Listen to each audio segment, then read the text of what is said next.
Hi everyone, it's Joni here at Joni's Journals, and I am here again today making this video for, no exaggeration, the sixth time. Six, okay?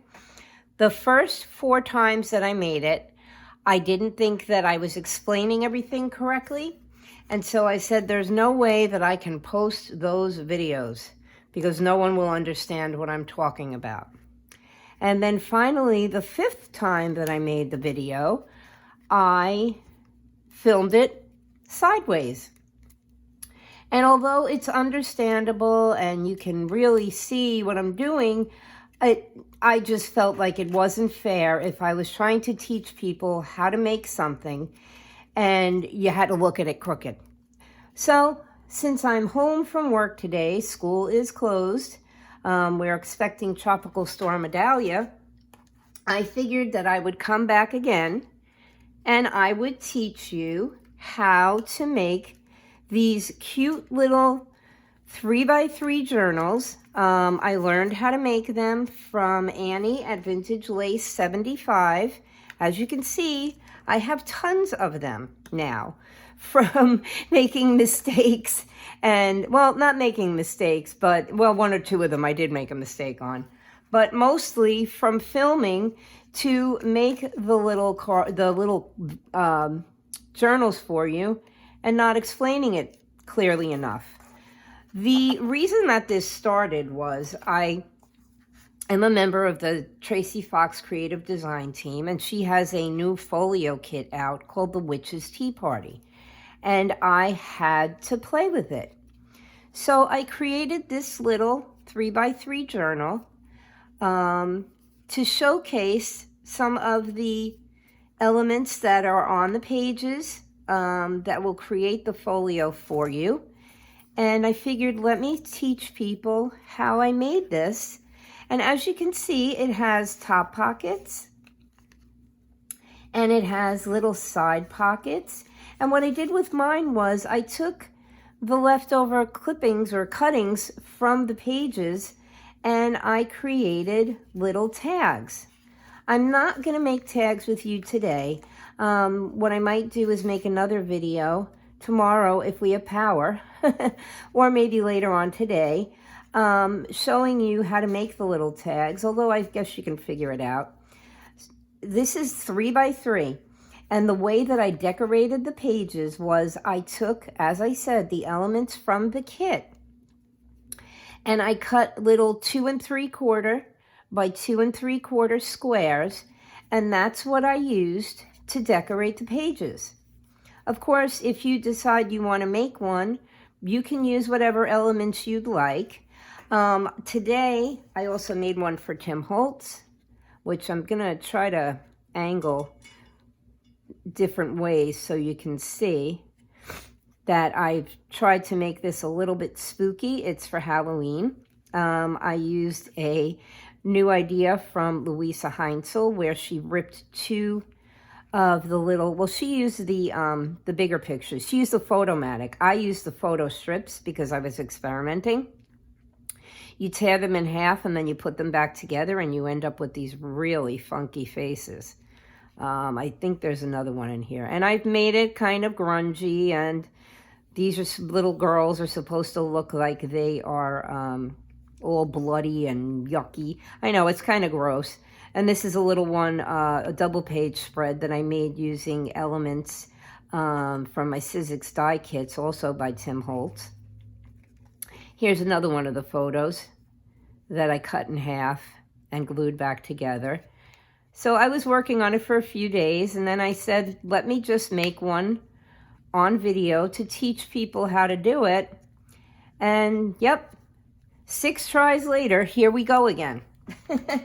It's basically very easy. It's the gluing part that when I was trying to explain how to glue the pages together that I don't think I was clear enough. All right, let's get to it. We've wasted enough time chatting about it. This is, first of all, my brand new scoreboard, but it's a 12x12 sheet of paper from the Stamperia Blue Land collection. I had bought it several years ago. I don't even know if it's available, so don't fall in love with it. but it was bought to make something that I never made. All right, we have a 12 by 12 sheet of paper, and what you're going to do is you're going to score down at 3. You're going to score down at 6. And you're going to score down again at 9. So you've created 4 columns, 1, 2, 3, and 4. Now you're going to turn your paper 180 degrees. It doesn't really matter if it's 180 degrees left or right. It depends on your paper or how you'd like it to look. And you're going to score again at 3. And you're going to score again at 6. And you're going to score again at 9. And what you've done is you've created 4 rows horizontally, and 4 rows vertically of little 3 by 3 squares. It gives you, of course, 4 times 4 is 16. Now what I'm going to do before I begin cutting is I'm going to take my paper and I'm going to bend it just slightly at the 3-inch score mark, and then again at the 9-inch score mark. And I'm going to make a little line at the top of the 3-inch score. Whoops, let's get my pencil working. At the top of the 3-inch score, I'm going to put a little mark in the score line, and then I'm going to do it again at the 9-inch score line. Okay, and then I'm going to take my paper and I am going to completely turn it upside down. Okay, and I'm going to crease the paper at the 6-inch score line. Now remember, this was the top, this is the bottom. I'm going to make a pencil mark at the bottom of the 6-inch score line. And the reason that I'm turning my paper back around, okay? Just so you know, this was the top, this is the bottom. The reason that I'm making the marks is we are going to cut down from the top at the 3-inch score line and down from the top at the 9-inch score line. Let me get my little cutting board. Okay, let me just move. I am still struggling with a cold, and so I have my iced coffee handy, but I don't feel like spilling it all over everything. Okay, as I was saying, you're going to make a cut from the top of the 3-inch score line down to the score mark for the very last row of 3-inch squares.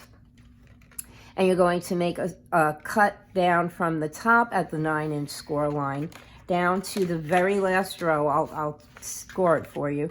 The very last row of the 3-inch squares. And then you're going to cut up from the bottom on the 6-inch score line to the very top. Whoop, I'm just trying to fold it so you'll see. To the very top of your row of 3-inch boxes. Okay, so let's get started cutting, and I'll show you what I mean. Okay, so what I'm going to do, because it saves my sanity, and I know that I'm exactly at 3, I'm lining the edge of my paper up with my 3-inch mark on my cutting board, scoreboard, whatever it's called. And again, I'm going to check to make sure that my little mark is centered. And then I'm going to cut down. And I'm cutting down just to the top of that last 3-inch square. All right.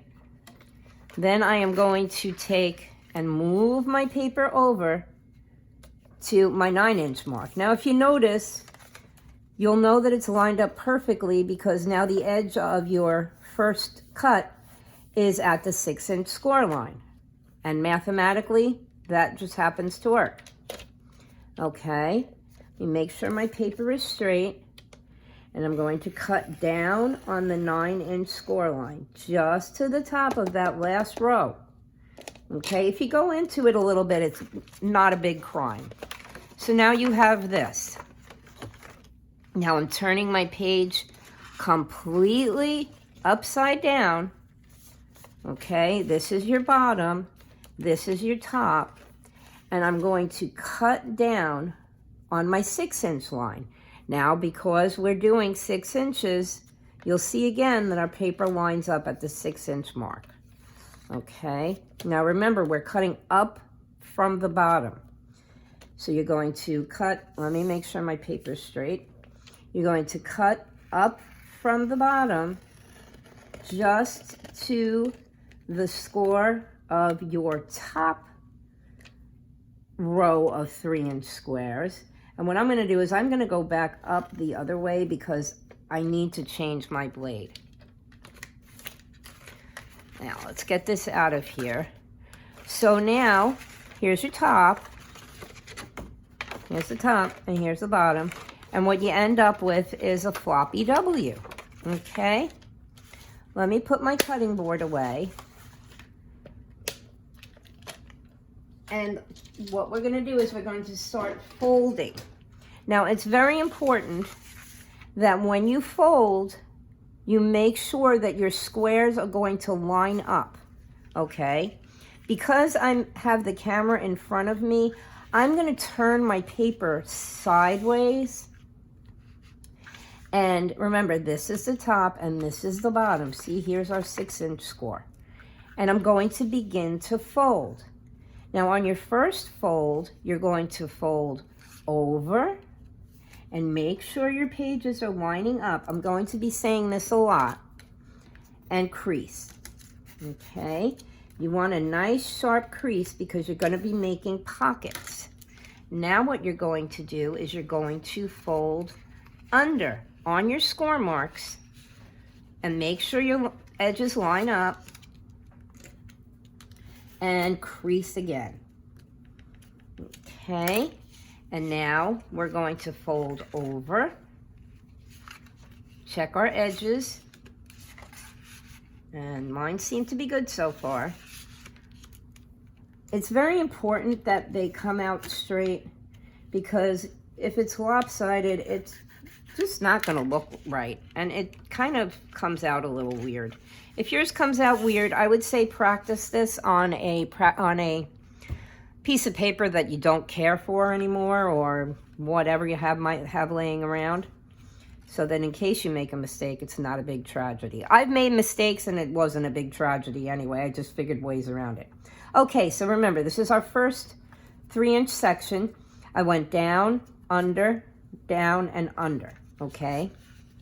Now what you're going to do at the bottom of the page is you're going to flip under onto your next row, okay? Again, make sure your pages, your boxes are lining up correctly. You can see mine are off just a bit, all right? And then we're going to score again. And now we've gone under here, so we're going to, I'm turning my page to the side again because I can't see what I'm doing. You're going to fold over on the next score line and crease. You're going to fold under on your next score line, checking your edges, and you're going to crease. Then you're going to fold over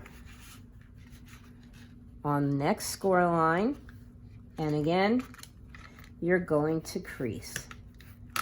Okay, I'm turning it back to the top and the bottom, and again, I'm going to flip under to the next row, and I can see my lines are getting a little off, so I'm just going to push it down. Okay, and I'm going to crease. Like I said, it's not a big tragedy. I can't seem to get mine exactly perfect, but they still come out cute. Okay, top, bottom, I'm flipping it to the side. Now you're going to go over on your next score line and check your edges, because as I said, mine are starting to get a little off kilter. Oops. And you're going to crease. Okay, you went over, now you're going to go under again, And I'm singing that same old song, crease. Crease is the word. That's for people who know that old movie with John Travolta. Now you're gonna go over. Okay. Check your edges.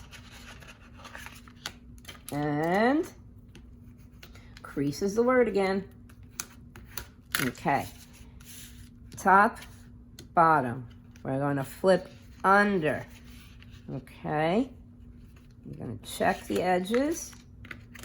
And we're going to use our bone folder. Mine is plastic, not bone. And then we're in our very last row. I'm turning to the side again. Top, bottom. I'm going to fold over on the next score line. And I'm going to turn it over and crease only because it's getting thick now. And I just want to make sure I'm reaching my creases. Okay, this is the front again. Top, bottom. We went over, so now we're going to go under. Make sure it's lining up. And I'm going to crease. And this is our very last box, so we're going to go over. And again, I'm turning it upside down because I want to make sure I'm being exact, and it is getting chunky. Okay, so there we go. Here's the basis of our little book. Okay, now what I'm going to explain to you while it's facing this way, and I'm hoping that you can see, here's your cover page. Here's your next page. You'll notice you have a closed edge. So this is going to be a top pocket. Here's your second page. It's an open edge. This is going to be a side pocket. Top pocket, side pocket. Top pocket, get a hold of it. Side pocket, top pocket, last page. Okay, this is the way your book turned out. Here's your first page. I'm going to put it down. Now, because I found that this works the best for me, I'm hoping my glue will work. I filled the bottle this morning. I found that this works the best for me to be able to show you. I'm going to repeat myself. This is the way your book opens, okay? So this is your front cover. I am going to turn my little book 180 degrees so I can start gluing and show you better. Remember, your first page was a top opening pocket. So what you're going to do is you're going to, ooh, that's pretty. I think I might sit here and just flip my book around. Okay, let's do that. See, you can do this. You can flip your book. Nah, you know what? Yeah, let's do that. I'm going to flip my book in the totally opposite direction so I can get some of my pretty sides. Now, isn't this magic? And I'm showing you because this is how you can play and get your pretty pages. So there we go. How you like that? Okay. Again, this is your book. Okay. It's a little bit upside down. But now, this is your front page. Oh, gotta pause, you guys. Gotta let the dog out. Hang on 1 second. I'll be right back.